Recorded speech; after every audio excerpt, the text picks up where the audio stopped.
Outgrown. When I was 14, I grew some trees in plastic milk cartons and planted them in the woods. Of course, not all of them survived. One nearly didn't survive being planted, as I remember I broke the top off by mistake when I was carrying it. I planted the little oak anyway, and maybe that's why I remember it. And now I can still recognize that broken crown. Except it's huge. It towers over me like I once towered over it. I feel very small next to this tree. I have been outgrown. The tree seems more substantial than I am. I have been outgrown, and that's a strange, decadent feeling. It's all right if one of your children makes you feel small when they look down on you. At least you know that you might communicate. A tree doesn't even look at you. A tree simply gazes into the sky, or more likely, the ground, and gets on with its life. To get outgrown by a tree is odd. People say you shouldn't plant trees close together, but 35 years ago, I did.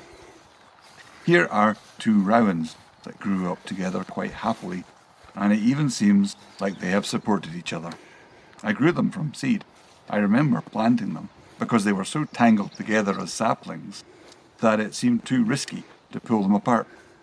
So Akira Miyawaki is right about the cooperative nature of trees.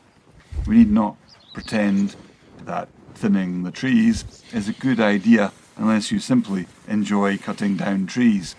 In which case, just be honest about your problems. Find a good therapist and come clean about why you really want to cut down trees.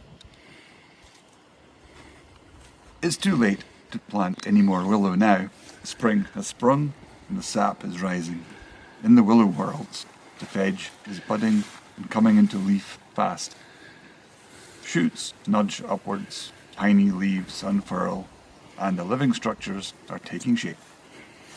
It's tempting to want to do more in spring, but nature fears our impatience because every shoot is delicate. Growth isn't something we can rush. We have to let spring do its thing. It's a slow conversation between the elements, and our role is mostly to stay out of the way and add water. Water is always good for willow. And why not plant some honeysuckle or simple sunflowers or peas or beans against the fedge? Why should the willow have it all its own way? When we started this project, we had a cunning plan. We set out to plant in a crafty fashion and see what the deer might make of them. Now the willows are sprouting. We see deer damage all round, but our defences are holding them off so far.